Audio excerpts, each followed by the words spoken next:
Today's topic is Physics Chapter 1, Electricity, Ohm's Law. Ohm's law relates potential difference applied across an electrical appliance to the current produced in it, with a very important third quantity which is known as resistance, which we are going to introduce today. So till now जो अभी हमने quantities पढ़ी हुई वो कौन सी है? मैं अभी तुम्हें दिखा देता हूँ. ओके, सो ये सारी क्वांटिटीज है जो हमने पढ़ी अभी तक. Charge, electric potential, electric current. अब इसमें से दो मेजर क्वांटिटीज है, electric potential and electric current, V and I. इसको हम लोग रिलेट करेंगे Ohm's law. So Ohm's law का स्टेटमेंट देखो क्या है. Current flowing through a conductor is directly proportional to, मतलब जितना करंट कंडक्टर से के थ्रू फ्लो कर रहा है वो डायरेक्टली प्रोपोर्शनल है. किससे? Potential difference applied across the ends of the conductor. मतलब जितना ज्यादा करंट उतना ज्यादा पोटेंशियल डिफरेंस होगा, जितना कम पोटेंशियल डिफरेंस उतना कम करंट. पोटेंशियल डिफरेंस क्या है? Potential difference is the voltage of this battery. मतलब बैटरी जितना स्ट्रांग होगा उतना ज्यादा करंट फ्लो करेगा. बैटरी जितना ज्यादा पोटेंशियल डिफरेंस देगा उतना ज्यादा करंट फ्लो करेगा, और बैटरी जितना छोटा होगा, वीक होगा, उतना करंट कम फ्लो करेगा. पेंसिल सेल, तुम्हारे रिमोट्स में जो बैटरीज होती है उसको तुम हाथ लगाते हो पॉजिटिव और नेगेटिव टर्मिनल को, जो उसके ऊपर और नीचे होते हैं. तुम्हें शॉक लगता है? नहीं, बिकॉज उसका पोटेंशियल डिफरेंस बहुत कम है, 1.5 वोल्ट. लेकिन तुम्हें पता है प्रोजेक्ट्स के लिए जो एक सेल होता है, 9 वोल्ट का एक सेल होता है, उसको अगर तुमने अपनी टंग से उसके पॉजिटिव टर्मिनल को थोड़ा सा टच किया या हाथ को थोड़ा गीला करके टच किया तो तुम्हें फीबल ऐसा फील होगा कि कुछ ऐसा एंट्स टाइप मूवमेंट हो रहा है, चींटी काट रही है. So that is a feeble current you feel because of the flow of current through 9 volt battery. मतलब जितना ज्यादा पोटेंशियल डिफरेंस उतना करंट की क्वांटिटी बढ़ने लगती है. और ये हमें ओम्स लॉ बताता है कि current is directly proportional to potential difference. But एक कंडीशन है, provided physical conditions like temperature etc of the conductor remains the same. मतलब जो कंडक्टर है उसकी फिजिकल कंडीशन चेंज नहीं होनी चाहिए, टेम्परेचर, उसका स्टेट, ये सब चेंज नहीं होना चाहिए. Then potential difference is directly proportional to current or the other way around. Current is directly proportional to potential difference. इसको मैथमेटिकली यहाँ पे एक्सप्लेन किया है, बहुत इंपॉर्टेंट है, प्लीज नोट कर लो. ओम्स लॉ हेडिंग दो, स्टेटमेंट लिखो ओम्स लॉ का, और ये मैथमेटिकल एक्सप्रेशन लिखो. I is directly proportional to V, or V is directly proportional to I, और V is equal to IR. तो क्या किया है ये लोगों ने? तुमने एक सेम चीज 9th में की थी जब फोर्स को पढ़ रहे थे. Force is directly proportional to mass into acceleration. ठीक है. और जब हमने प्रोपोर्शनलिटी की साइन को इक्वालिटी में चेंज किया था तो हमने डाला था K, कांस्टेंट ऑफ प्रोपोर्शनलिटी, और इसकी वैल्यू क्या थी कांस्टेंट ऑफ प्रोपोर्शनलिटी की? 1.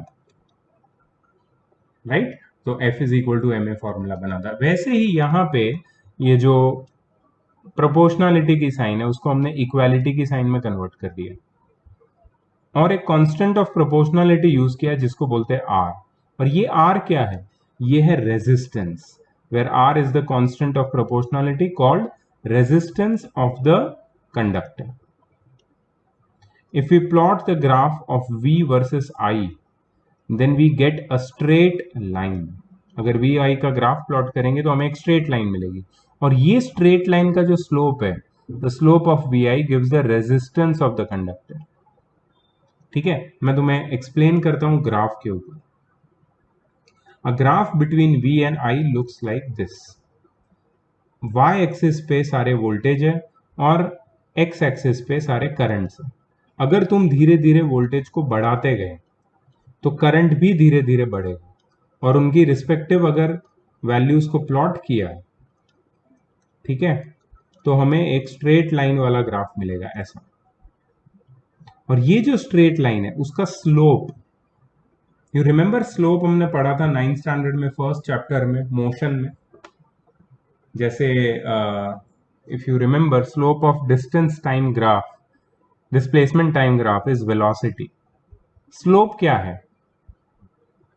Slope is the ratio of vertical displacement upon horizontal displacement. ठीक है, स्लोप का फॉर्मूला है y2 minus y1 upon x2 minus x1। अब मैं यहाँ पे स्लोप को एक्सप्लेन नहीं करूंगा, बट मैं सिर्फ तुम्हें इतना बोलूंगा कि ये जो दो पॉइंट है, सपोज यहाँ पे इन दोनों के बीच की वैल्यू, और ये हॉरिजॉन्टल दो जो पॉइंट है उन दोनों के बीच की वैल्यू, अगर उनको डिवाइड कर दे वर्टिकल, मतलब v वाली वैल्यू डिवाइड बाय i वाली वैल्यू को, तो तुम्हें मिलेगा स्लोप। और ये स्लोप होता है रेजिस्टेंस ऑफ द कंडक्टर। ठीक है, तो slope of V I graph gives the resistance of the conductor. But हम लोग एक दूसरा ग्राफ भी प्लॉट कर सकते हैं, आई वी ग्राफ, और आई वी ग्राफ में भी हमें स्ट्रेट लाइन मिलती है, और उसका जो स्लोप होता है वो होता है 1 upon resistance, I upon V या फिर 1 upon resistance. V upon I resistance होता है, I upon V 1 upon resistance होता है। ठीक है, तो रेजिस्टेंस की जो फिजिकल वैल्यू है, फिजिकल क्वांटिटी जो है रेजिस्टेंस, उसका फॉर्मूला हमें मिल चुका है। यहाँ पे फॉर्मूला है R is equal to V upon I. अब ये तुम पूछोगे सर रेजिस्टेंस वर्ड कहाँ, क्या होता है, इसका मीनिंग क्या है? मैंने तुम्हें पहले भी इसका थोड़ा सा आइडिया दिया था कि रेजिस्टेंस क्या होता है। रेजिस्टेंस जो बेसिकली V और I को रिलेट करता है, एक्चुअली उसका जो इंग्लिश लैंग्वेज में मीनिंग है वो है ऑब्स्ट्रक्शन। सो रेजिस्टेंस कौन किसको प्रोवाइड करता है? सो बेसिकली अगर तुम्हारा कंडक्टर देखोगे, कंडक्टर का क्रॉस सेक्शन, और उसको थोड़ा सा क्लोजली फॉलो करोगे, तो हर एक कंडक्टर में बहुत सारे फ्री इलेक्ट्रॉन्स होते हैं, और जैसे he ends of the conductor में हमने पोटेंशियल डिफरेंस अप्लाई किया, तो ये फ्री इलेक्ट्रॉन्स मूव करने लगते हैं from higher potential to lower potential. तो बोलना मत कि sir electron negative to positive जाते हैं, बिल्कुल जाते हैं, मुझे पता है। मैं सिर्फ एग्जांपल दे रहा हूं कि सपोज इलेक्ट्रॉन फ्लो हो रहे हैं हायर पोटेंशियल से नेगेटिव पोटेंशियल, लोअर पोटेंशियल में। ठीक है, अब ये इलेक्ट्रॉन जब चलते हैं उनके रास्तों में दूसरे एटम्स भी आते हैं, वो एटम्स की न्यूक्लियाई, उनके प्रोटॉन्स, ये सब भी तो है मेटल का हिस्सा। मेटल सिर्फ इलेक्ट्रॉन से थोड़ी बना है, वो तो मेटल के एटम्स से बना है। तो वो एटम्स भी तो बिखरे हुए हैं सरफेस ऑफ कंडक्टर के ऊपर। तो ये जो इलेक्ट्रॉन है ये एटम से टकराता है, there is a collision of an electron with an atom. जब इलेक्ट्रॉन एटम से टकराता है तो उसकी स्पीड कम हो जाती है। ठीक है, फिर वो अपना रास्ता चेंज करता है, फिर चलने लगता है। तो रेजिस्टेंस के प्रेजेंस में जो चार्जेस का फ्लो होता है वो ऐसा रुक रुक के चलता है, एकदम स्मूथली फ्लो नहीं करते, रुक रुक के वो आगे बढ़ते रहते हैं बिकॉज ऑफ रेजिस्टेंस। तो हमें क्या चाहिए, रेजिस्टेंस होना चाहिए कि नहीं होना चाहिए? देखो मैंने तुम्हें बताया था conductors, insulator and semiconductors and super conductors.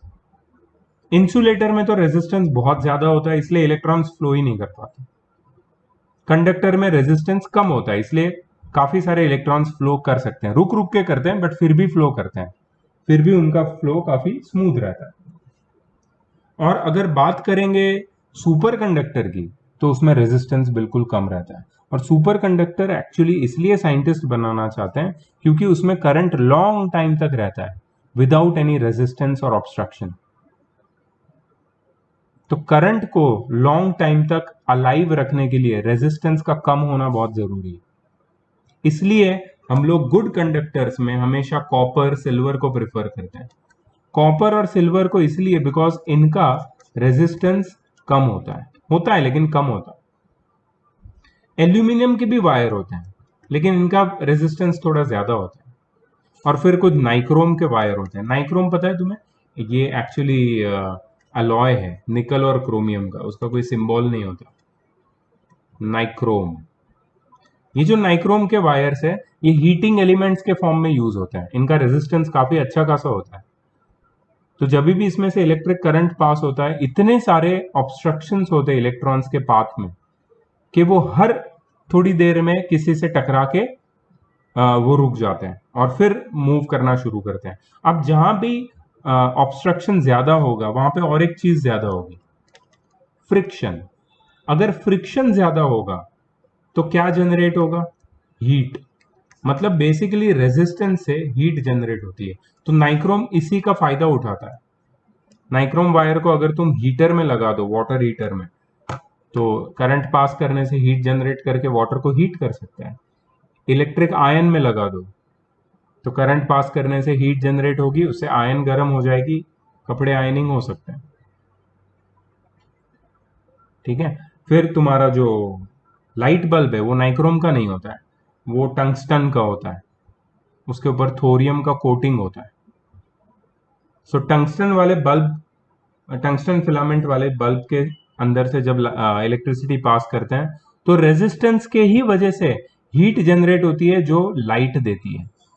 तो रेजिस्टेंस फायदे वाला भी है लेकिन बहुत सारे केसेस में फायदे वाला नहीं भी है, क्योंकि ये जो हीट जनरेट होती है हर केस में वो यूजफुल नहीं होती। जैसे तुम्हारे मोबाइल का चार्जर, तुमने देखा होगा मोबाइल को चार्ज करते वो गर्म हो जाता है, मोबाइल भी गर्म हो जाता है। ये गर्म क्यों हो रहा है, हीट क्यों हो रहा है? Because of resistance. अंदर कुछ ना कुछ रेजिस्टेंस होगा सर्किट में, तब जाके तो हीट जनरेट हो रही है। और ये रेजिस्टेंस क्या यूजफुल है? तुम मोबाइल की गर्मी का कोई यूज करते हो? उससे अपने हाथ सेकते हो ठंड में? नहीं, बिल्कुल नहीं। चार्जर को गर्म करके कोई फायदा है? लैपटॉप का, मोबाइल का चार्जर गर्म होता है, क्या फायदा है उससे? कोई फायदा नहीं है। It is not a useful phenomena in certain cases, and certain cases yes, resistance can become a useful phenomenon. ठीक है। So resistance is basically obstruction to the flow of electric current. अब रेजिस्टेंस समझ गया। अब मैं तुम्हें ये quantity को यहां पे ऑफिशियली लिस्ट करके डिस्क्राइब कर देता हूं तुम्हारे लिए। रेजिस्टेंस किसको किसको रिलेट किया रेजिस्टेंस ने? पोटेंशियल को और करंट को। इसका सिंबल क्या है? आर। इसका जो एसआई यूनिट है वो है ओम, OHM। एक जर्मन या ऑस्ट्रियन साइंटिस्ट था, ऑस्ट्रियन नॉट ऑस्ट्रेलियन, जर्मन या ऑस्ट्रियन साइंटिस्ट था, जॉर्ज साइमन ओम। उसके नाम, क्योंकि उसने काफी रिसर्च की थी तो उसके नाम पे ये ऐसा यूनिट रखा गया है रेजिस्टेंस का, ओम, OHM, ओम। नॉट वो हिंदू साउंड नहीं है ये ओम। You can't call it Hindu sound, but that's a universal sound, Om. This is not Om, this is Om, Om. Okay. Symbol क्या है ऐसा यूनिट का? सिंबल है ओमेगा। ऐसा दिखता है कुछ कुछ लोग ओमेगा को ऐसा राउंड भी बनाते हैं। ठीक है। ग्रीक लेटर है, ग्रीक लेटर है ओमेगा, ओमेगा ग्रीक लेटर। ये रेजिस्टेंस का सिंबल। फॉर्मूला क्या है? R is equal to V/I। ये कहां से मिला हमें फॉर्मूला? ये हमें मिला ओम्स लॉ से। ओम्स लॉ से ये फॉर्मूला डिराइव हुआ। ओम्स लॉ क्या बोलता है? For any conductor the current flowing through it is directly proportional to the potential difference applied across its ends so long as the physical conditions of the conductor remains constant, remains steady, right? तो ये Ohm's law मैंने पूरा explain किया तुम्हें, resistance को explain किया, उसके concept को एक्सप्लेन किया, कहाँ वो यूजफुल है नहीं है वो भी मैंने बताया। I hope you understand. अच्छा, बहुत इंपॉर्टेंट चीज यहाँ पे ग्राफ है, VI ग्राफ, जो एग्जाम में पूछा जाता है, काफी बार पूछा गया है। तो ये जरा ध्यान में रखना। IV ग्राफ इतना इंपॉर्टेंट नहीं है लेकिन VI ग्राफ इंपॉर्टेंट है। तो VI ग्राफ के ऊपर आगे हम कुछ क्वेश्चंस भी करेंगे जहां पे ये जो स्लोप है ना, स्लोप का कॉन्सेप्ट मैं थोड़ा और डिटेल में एक्सप्लेन करूंगा। जो बच्चे भूल चुके हैं कि स्लोप क्या होता है क्लास 9 से, उनके लिए स्पेसिफिकली। डेफिनेशन ऑफ ओम देखो, R is equal to V by I. यहाँ पे V 1 वोल्ट है, I 1 एम्पियर है और रेजिस्टेंस 1 ओम है। तो 1 ओम को कैसे डिफाइन करेंगे? The resistance of a conductor is said to be 1 ohm, note कर लेना please, when potential difference applied across its ends is 1 ampere and current flowing through it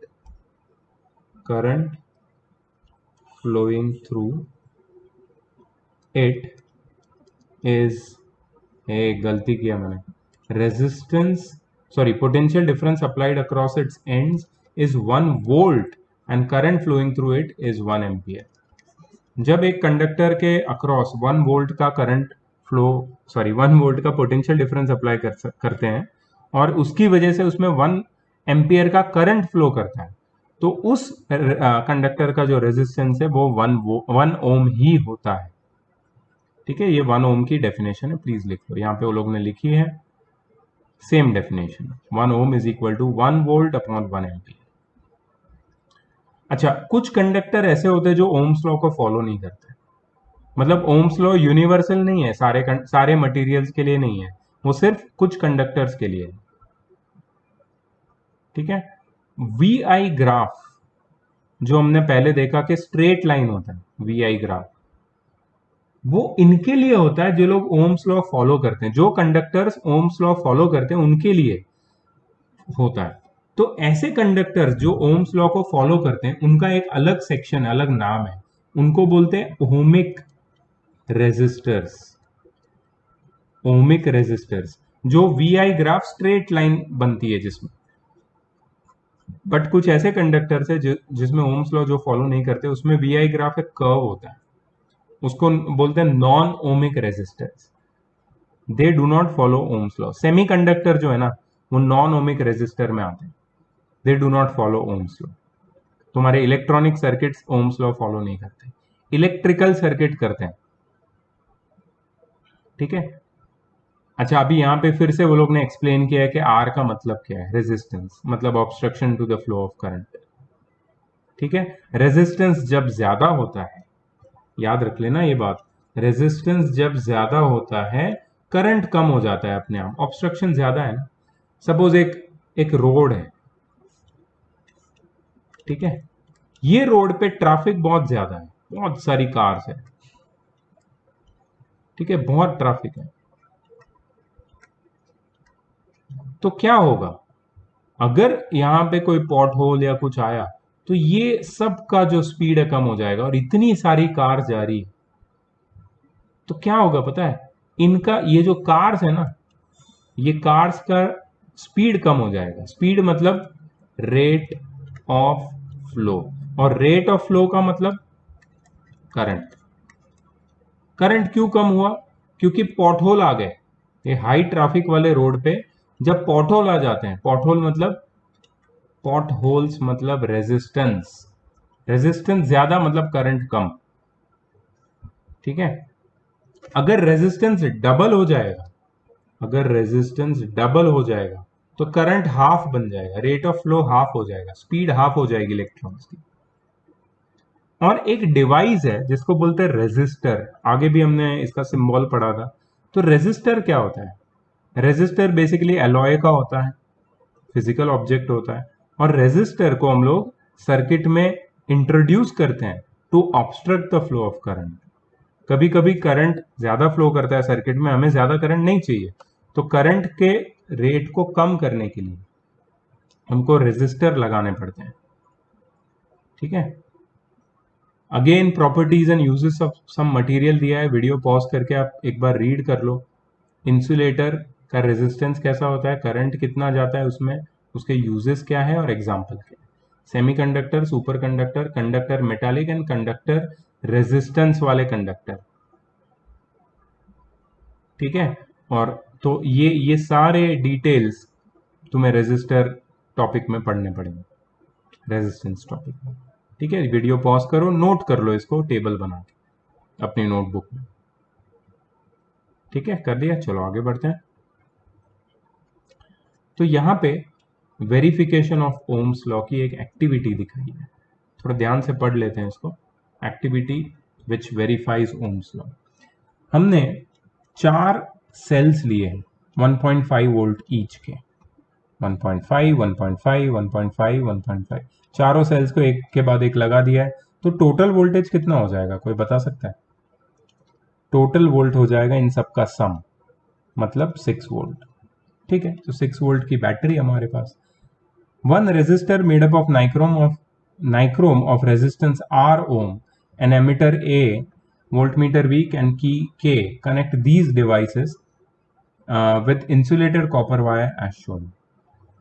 तो एक नाइक्रोम का वायर है जिसको मैंने लगा दिया यहाँ पे, एक वोल्ट मीटर उससे पैरेलल में लगाया है, एक एमीटर उससे सीरीज में, और एक की लगाई, और ये चारों बैटरी को ये सब सेटअप में कनेक्ट कर दिया। अच्छा, जब एक सेल को कनेक्ट करते हैं सर्किट में, reading in the volt meter is 1.5 volt. तुम्हें ये डॉटेड लाइंस दिख रही है? एक मिनट फिर से बताता हूं। जब एक सेल कनेक्ट करते हैं, क्या क्या मतलब है? जब यहां से कनेक्शन देते हैं ऐसा, तो ये तीनों सेल अभी कनेक्शन में नहीं है। ये तीनों सेल कनेक्शन में नहीं होने की वजह से क्या होगा? ये तीनों सेल कनेक्शन में नहीं होने की वजह से क्या होगा? ये तीनों सेल अगर कनेक्शन में नहीं है तो ये अकेला सेल बैटरी को करंट प्रोवाइड करेगा। तो वोल्ट मीटर का जो रीडिंग आएगा ना, वो कितना आएगा? 1.5 वोल्ट। ठीक है, अब क्या होगा? अब ओम्स लॉ अगर अप्लाई करेंगे तो हम करंट निकाल सकते हैं। कौन सा करंट? जो ये रेजिस्टेंस से फ्लो कर रहा है, वो करंट हम ढूंढ सकते हैं I is equal to V/R से। जब दो सेल कनेक्ट करेंगे, सपोज यहां पे मैंने एक सेल कनेक्ट किया तो करंट की वैल्यू थी ये 1.5/R। अगर मैं दो सेल कनेक्ट करता हूं, मतलब मेरा कनेक्शन अगर ऐसा कुछ दिखेगा यहां से, तो करंट की वैल्यू क्या हो जाएगी? V/R। और V क्या है अब? 1.5 प्लस 1.5। What is 1.5 plus 1.5? 3। सो अब नया करंट कितना होगा? 3/R। तो मुझे बताओ, पहले वाला करंट ज्यादा था 1.5/R या नया वाला 3/R? ऑफकोर्स 3/R ज्यादा है। क्यों 3/R ज्यादा है? क्योंकि हमने दो बैटरी यूज कर ली, दो सेल यूज कर लिए। 3 सेल यूज करेंगे तो और ज्यादा करंट फ्लो होगा, 4 सेल यूज करेंगे तो और ज्यादा करंट फ्लो होगा। मतलब जितने ज्यादा सेल उतना ज्यादा करंट, जितना ज्यादा पोटेंशियल डिफरेंस उतना ज्यादा करंट। राइट?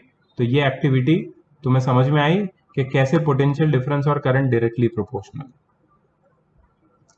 ठीक है, और इससे हमने एक ग्राफ प्लॉट किया। करंट 1.5/R था तो पोटेंशियल डिफरेंस 1.5 था, और रेजिस्टेंस की वैल्यू कितनी थी? V/I। V कितना है? V है 1.5, मैं यहां पे लिखता हूं साइड में, V है 1.5। अच्छा, R कितना है? 1.5/R। V/R कितना होता है? V/R होता है रेजिस्टेंस की वैल्यू, तो ये रेजिस्टेंस ऊपर चला जाएगा, 1.5R upon 1.5 is equal to R। मतलब रेजिस्टेंस की वैल्यू कितनी हो गई? R। V/I की वैल्यू कितनी हो गई? R। हर बार V/I की सेम वैल्यू मिलती है हमें, V/I की सेम वैल्यू मिलती है, मतलब ये जो स्ट्रेट लाइन है उसका जो स्लोप है that is V/I, that is always constant, that is R। तो ये कंक्लूजन क्या है? कंक्लूजन पहला ये है कि पोटेंशियल डिफरेंस करंट से डायरेक्टली प्रोपोर्शनल है। पोटेंशियल डिफरेंस बढ़ाओगे, बैटरी का नंबर्स बढ़ाते जाओगे, करंट भी बढ़ेगा। आर हमेशा कांस्टेंट रहता है। तुम कोई भी पोटेंशियल डिफरेंस और करंट ले लो, उनका जो रेशियो है V/I हमेशा सेम रहेगा, वो होगा आर। और ये R slope of the graph B होगा। Means whenever you plot your respective current and potential difference on y axis and current on x axis, then if you join those respective values, you will get a straight line whose slope will give you a constant value which is equal to r.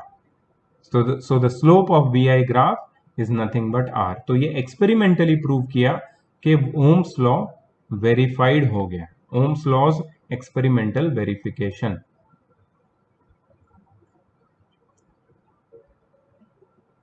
तो ये resistance किस पे depend करता है? ये भी बहुत interesting, बहुत इजी है. रेजिस्टेंस डिपेंड करता है लेंथ पे. तुम पूछोगे सर लेंथ पे कैसे डिपेंड करता है? तो मैं बताता हूं तुमको. सपोज ये कंडक्टर है, ये कंडक्टर में इलेक्ट्रॉन्स ऐसे फ्लो हो रहे हैं. इसकी लेंथ अगर डबल कर दूं मैं, तो इलेक्ट्रॉन्स को यहां से यहां तक पहुंचने में और ज्यादा टाइम लग जाएगा. मतलब लेंथ डबल करने से करंट पे इफेक्ट आया. करंट मतलब रेट ऑफ फ्लो कम हो गया. रेट ऑफ फ्लो कम हो गया मतलब रेजिस्टेंस बढ़ गया. तो लेंथ बढ़ने से रेजिस्टेंस बढ़ता है, या रेजिस्टेंस बढ़ने से लेंथ बढ़ती है, ऐसा तो नहीं बोल सकते. लेंथ बढ़ने से रेजिस्टेंस बढ़ता है. Resistance is directly proportional to length. जितनी ज्यादा लेंथ उतना रेजिस्टेंस ज्यादा. तो अगर तुम्हें एग्जांपल दूं कि लॉन्ग वायर में ज्यादा रेजिस्टेंस होगा या शॉर्ट वायर में? डेफिनेटली लॉन्ग वायर में. Long wire will have more resistance as compare to a short wire. फिर है area of cross section of the conductor. Area of cross section का दूसरा नाम है थिकनेस. एक थिक वायर है ऐसा, ठीक है, एक थिक वायर, और एक थिन वायर है उतनी ही लेंथ का, सेम मटेरियल का, थिक और थिन वायर है. ये थिक वायर का फायदा क्या है? यहां पे जो सरफेस मिलती है इलेक्ट्रॉन्स को फ्लो करने के लिए वो बहुत ज्यादा होती है. यहां पे जो सरफेस है वो कम है. उतनी ही लेंथ के लिए किसके पास, कौन से वायर के पास ज्यादा सरफेस है इलेक्ट्रॉन्स के लिए? ऑफ कोर्स इसके पास, वायर ए के पास. और वायर बी के पास लेंथ उतनी ही है, डिस्टेंस इलेक्ट्रॉन्स को उतना ही करना है, उतनी जर्नी करनी है कवर फ्लो करने के लिए, लेकिन जगह कम है. जगह कम है मतलब रेजिस्टेंस ज्यादा है. तो थिन वायर का रेजिस्टेंस हमेशा ज्यादा होता है और थिक वायर का रेजिस्टेंस हमेशा कम होता है. So as the area of cross section increases, resistance decreases. If the area of cross section decreases, the wire becomes thin and the resistance increases. So resistance is inversely proportional to area of cross section. Inversely मतलब अगर resistance ज्यादा है इसका मतलब area of cross section कम ही होगा, और अगर area of cross section ज्यादा है तो resistance कम हो जाएगा. ठीक है. तो इससे पहले तुम्हें मैंने एक रिलेशन दिया, R is directly proportional to L, और यहां पे एक रिलेशन है R is directly proportional to 1/A. अगर इनको मैं कंबाइन कर दूं तो मुझे क्या मिलेगा? R is directly proportional to L/A.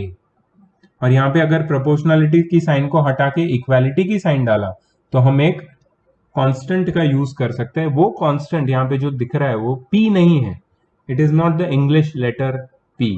It is Greek alphabet rho, जो डेंसिटी का भी symbol, rho, RHO, Greek letter rho, ऐसा लिखते हैं इसको, रो. ये रो क्या है? ये रो को बोलते हैं हम लोग रेजिस्टिविटी और specific resistance of the conductor. देखो, लेंथ बढ़ाने से रेजिस्टेंस बढ़ता है, एरिया कम करने से रेजिस्टेंस कम होता है. मतलब लेंथ अपॉन एरिया तो ऑलरेडी रेजिस्टेंस को बैलेंस कर ही रहे हैं यहां पे. तो ये जो रेजिस्टिविटी है वो ना तो लेंथ पे डिपेंड करती है ना तो एरिया पे डिपेंड करती है. जस्ट इमेजिन, मैं लेंथ बढ़ गया किसी भी कंडक्टर का, अगर लेंथ बढ़ गया तो क्या होगा? लेंथ बढ़ गया तो क्या होगा? रेजिस्टेंस बढ़ जाएगा. अच्छा, एरिया बढ़ गया, एरिया बढ़ गया तो क्या होगा? एरिया डिनोमिनेटर में, तो रेजिस्टेंस कम हो जाएगा. तो लेंथ और एरिया ये दोनों रेजिस्टेंस को मैनिपुलेट करते हैं. लेकिन जो रेजिस्टिविटी है उसका फॉर्मूला देखो क्या होगा. अगर रो को मैंने अलग से लिखा तो ये हो जाएगा RA/L. अगर मैं लेंथ बढ़ाऊंगा मतलब डिनोमिनेटर को बड़ा करूंगा तो न्यूमरेटर भी बड़ा हो जाएगा, R. A तो वैसा ही उतना ही रह रहा है. सपोज मैं एरिया बढ़ा रहा हूं, ठीक है, तो रेजिस्टेंस कम हो जाएगा, मतलब न्यूमरेटर फिर भी उतना ही रह रहा है। तो मतलब ये जो फॉर्मूला है rho is equal to, just moment, ये जो फॉर्मूला मैंने तुम्हें बताया rho is equal to R A by L, इसमें एक बात पक्की है कि ये जो क्वांटिटी है स्पेसिफिक रेजिस्टेंस या रेजिस्टिविटी, ये एरिया और लेंथ पे डिपेंड नहीं करती। तो एरिया और लेंथ पे कौन डिपेंड करता है? एरिया और लेंथ पे डिपेंड करता है resistance, but resistivity is not dependent on area और length of conductor, it only depends on the material of conductor. ठीक है, इसके बारे में आगे पढ़ेंगे। देखो मटेरियल ऑफ कंडक्टर के बारे में यहां पे बताया है, तो देखो यहां पे क्या लिखा है, it has been found that two resistor made up of same length and same area of cross section but different materials have different resistances। इसका ये मतलब है कि अगर मेरे पास दो वायर है, ठीक है, एक वायर है सपोज कॉपर का और दूसरा वायर है मेरे पास एल्यूमिनियम का, इनका लेंथ सेम है, दोनों का लेंथ L है, इनका area of cross section thickness same है, फिर भी दोनों का रेजिस्टेंस अलग अलग है। कॉपर और एल्यूमिनियम, कॉपर का रेजिस्टेंस कम है, एल्यूमिनियम का रेजिस्टेंस ज्यादा है। So resistance also depends on the type of material. In fact, rho represents different resistance due to different materials. Obviously, the material with high value of resistivity will have high resistance and vice versa. तो मैंने जो रो का पहले तुम्हें example दिया, formula दिया था, वो यही है, rho is equal to R A by L. Rho हमें क्या बताता है पता है? कि कौन से मटेरियल के वायर का रेजिस्टेंस ज्यादा होगा और कौन से मटेरियल के वायर का रेजिस्टेंस कम होगा, क्योंकि रो एरिया और लेंथ पे डिपेंड नहीं करता, वो डायरेक्ट मटेरियल से डील करता है। ठीक है, तो ये फायदा है रेजिस्टिविटी का ओवर रेजिस्टेंस। अब क्यों, क्या यूज है इसका, अगर तुम्हारे माइंड में क्वेश्चन आ रहा है तो मैं तुम्हें बताता हूं। अब मेरे पास कॉपर का वायर है, लेट्स से मैं यहां पे बनाता हूं, एक कॉपर का वायर है जो मे बी लेट से 1 मीटर लॉन्ग है और उसका थिकनेस है सपोज लेट से 2x। दूसरा कॉपर का वायर है जो 0.5 मीटर लॉन्ग है और थिकनेस है उसका x। ठीक है, कैसे भी ले सकते हैं, उल्टा भी ले सकते हैं कि इसकी थिकनेस ज्यादा है और ये वाले की थिकनेस कम है, हाँ ये ज्यादा अच्छा रहेगा। ठीक है, सो ये वाला लॉन्ग एंड थिन वायर है और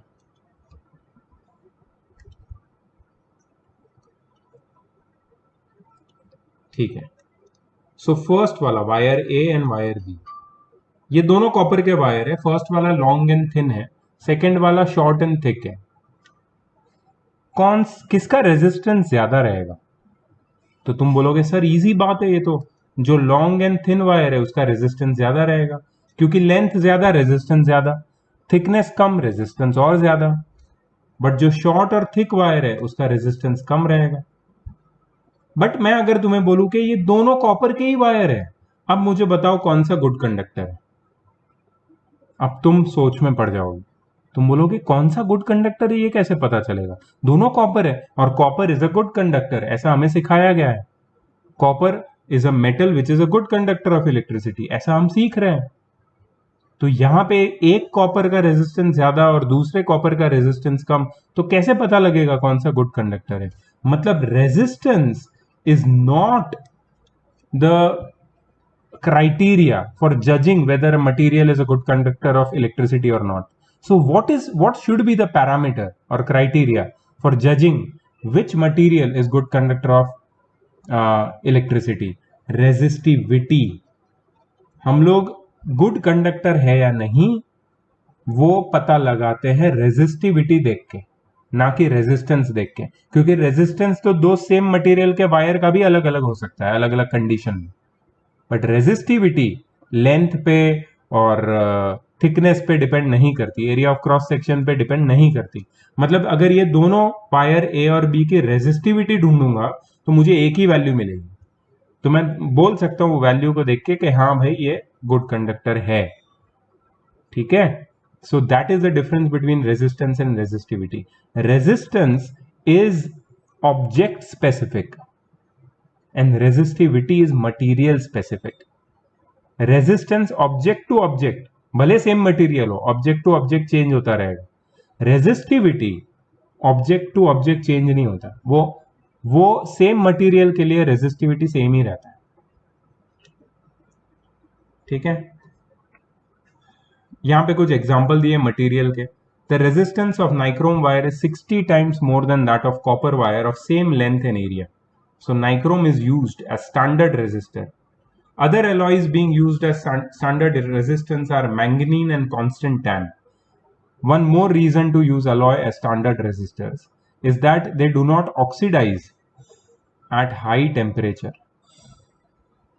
तो alloys हम क्यों यूज करते हैं पता है? क्योंकि ये जल्दी से मेल्ट नहीं होते, बर्न नहीं होते हाई टेम्परेचर पे। इलेक्ट्रिक आयन, टोस्टर, ये सब में alloys यूज होता है क्योंकि उनका रेजिस्टेंस कॉपर से बहुत ज्यादा होता है।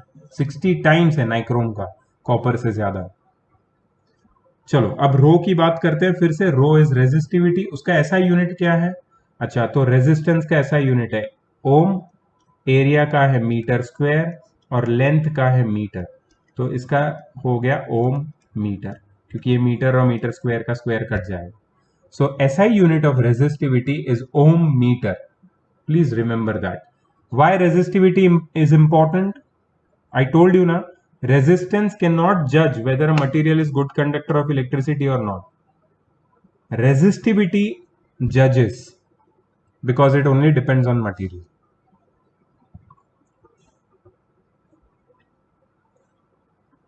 The value of resistance depends on resistivity, L, length of conductor, and area of cross section. That is material and dimensions of resistor. It does not depend on potential difference applied across R or the current flowing through R if the temperature remains unchanged. क्योंकि तुम V को change करोगे I भी change हो जाएगा, I को change करोगे V भी चेंज हो जाएगा। रेजिस्टेंस V और I का रेशियो है, तो रेजिस्टेंस V और I पे डिपेंड नहीं करता। तो कोई तुम्हें पूछेगा कि सर तुम्हें पूछेगा तो सर क्यों बोलेगा? नहीं, कोई तुम्हें पूछेगा कि बेटा बताओ रेजिस्टेंस का फॉर्मूला क्या है, तो तुम दो फॉर्मूला दोगे। याद रखना ये बात बहुत ही इंपॉर्टेंट है। R is equal to V by I. ठीक है, this is in case of circuit. When you are talking about materials you will use this formula. Rho is equal to R A by L, जिससे formula derive होता है R is equal to rho L by A। ये materials के लिए, materials का resistance ढूंढने का formula, और ये किसी भी वायर में, किसी भी सर्किट में कितना रेजिस्टेंस है वो ढूंढने का formula. The value of rho depends on the material of conductor and it does not depend on the value of length and area. Material और टेम्परेचर पे डिपेंड करती है रेजिस्टिविटी की वैल्यू, लेंथ और एरिया पे नहीं। हमने बहुत अच्छे से डिस्कशन किया इसका, प्लीज इसको ध्यान से सुनना और समझना। डेफिनेशन ऑफ रो, जब लेंथ 1 होती है और एरिया 1 होता है तो रो R हो जाता है। कैसे देखते हैं। रो का फॉर्मूला क्या दिया था मैंने? R A by L। Area को तुम 1 मीटर स्क्वायर ले लो और लेंथ को 1 मीटर ले लो। सो रेजिस्टिविटी की वैल्यू कितनी हो जाएगी?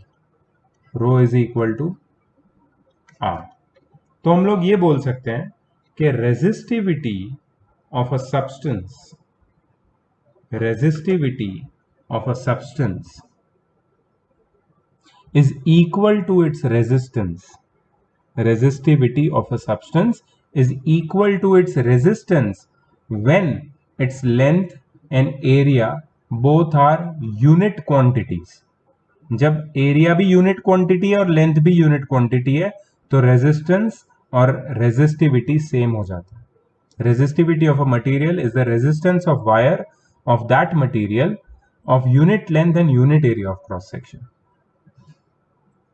टेम्परेचर. टेम्परेचर बढ़ने से क्या होता है फायदा? फायदा नहीं, क्या चेंजेस होते हैं? हमने क्या क्या पढ़ा, देखो हम क्या पढ़ रहे हैं अभी ये समझो पहले. Factors on which resistance depends. Length पे डिपेंड करता है, एरिया पे डिपेंड करता है, मटेरियल पे डिपेंड करता है रेजिस्टेंस, और लास्ट चीज मैं जो बता रहा हूं टेम्परेचर पे डिपेंड करता है. जब टेम्परेचर राइज होता है तो रेजिस्टेंस भी राइज होता है. टेम्परेचर डिक्रीज होने से रेजिस्टेंस भी डिक्रीज होता है. ये किस में होता है? मेटल्स में. ठीक है. बट नाइक्रोम, मैंगनीन, कॉन्स्टेंटान जैसे अलॉय जो होते हैं उसमें टेम्परेचर राइज होने से रेजिस्टेंस में इतना ज्यादा चेंजेस नहीं आता. ठीक है. तो 4 फैक्टर हमने पढ़े जिस पे रेजिस्टेंस डिपेंड करता है, और एक नया क्वांटिटी हमने पढ़ लिया, रेजिस्टिविटी. ठीक है. रेजिस्टेंस के बाद का नया क्वांटिटी है. आई थिंक इसको नोट कर लेना चाहिए हमको.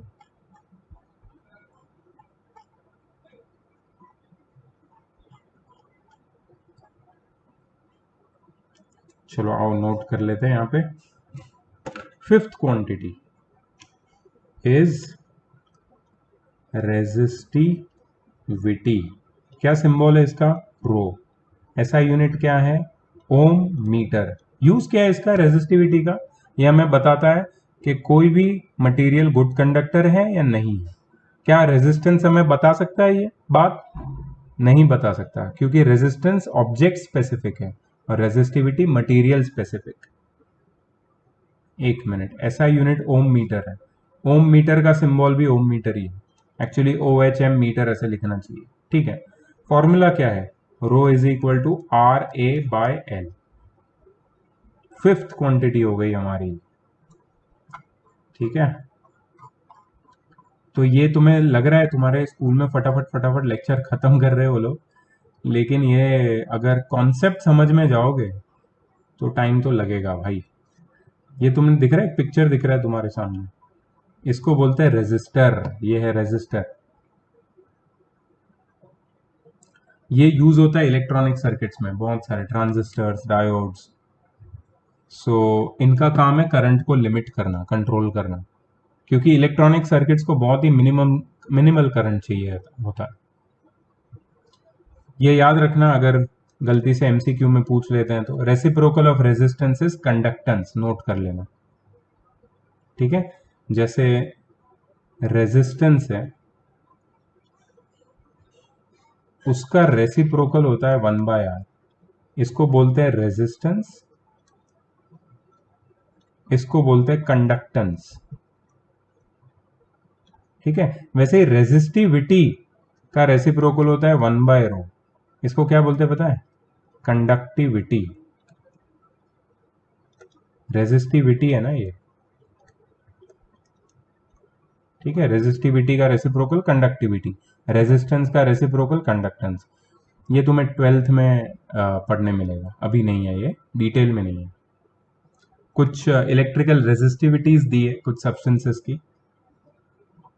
सिल्वर देखो किसकी. अच्छा, इसमें जरा देखो, इतने जो तुम्हारे सामने मटेरियल दिख रहे हैं, किसकी सबसे कम है रेजिस्टिविटी? 1.6 इंटू 10⁻⁻8 कम है या 98 इंटू 10⁻⁻8? Of course 1.6 into 10⁻⁻8. मतलब सिल्वर की रेजिस्टिविटी सबसे कम है. मतलब सिल्वर बहुत अच्छा कंडक्टर है, बेस्ट कंडक्टर है. और भी है. अब जैसे जैसे तुम सेमीकंडक्टर, इंसुलेटर, अलॉयज में जा रहे हो, क्या हो रहा है?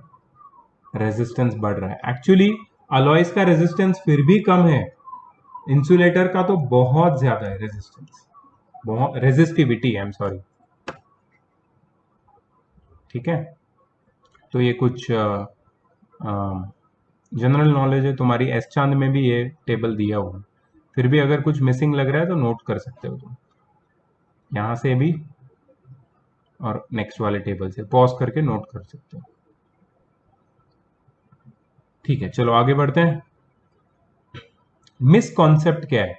When current flows through a resistor, current decreases. When current flows through a resistor, it remains the same, but potential drop takes place. Potential at A is greater than potential at B. मतलब जब current एक resistor के through गुजरता है तो potential drop generate होता है। Current कम नहीं होता, करंट उतना ही रहता है, ठीक है, बट पोटेंशियल ड्रॉप जनरेट होता है। पोटेंशियल ड्रॉप मतलब difference in level of charges. Point A पे ज्यादा चार्जेस है पॉइंट बी से कंपैरेटिवली, रेट ऑफ फ्लो उतना ही है वो चार्जेस का, तो ये जो difference in level of charges है इनको बोलते हैं potential drop across a resistor. और ये पोटेंशियल ड्रॉप को कैसे ढूंढा जाता है? वोल्ट मीटर के थ्रू। अगर ए और बी पॉइंट पे पैरेलल कनेक्शन करके वोल्ट मीटर लगा दिया तो हमें पोटेंशियल ड्रॉप मिल जाएगा। ओके, अब नेक्स्ट टॉपिक शुरू हो चुका है, कॉम्बिनेशन ऑफ रेजिस्टर्स, जो मैं आज के वीडियो में नहीं कराऊंगा क्योंकि इसमें हमें और डीप में जाना है और इसके बाद न्यूमेरिकल शुरू हो जाएंगे। तो this is the chapter is slowly coming to end and it is a good news. So maybe a couple of classes and this chapter will be over. But for today, what you can do is you can just have a look at this video, take notes.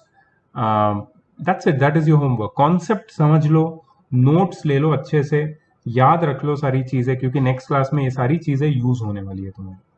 ठीक है? So I'm going to see you in the next class. Bye bye.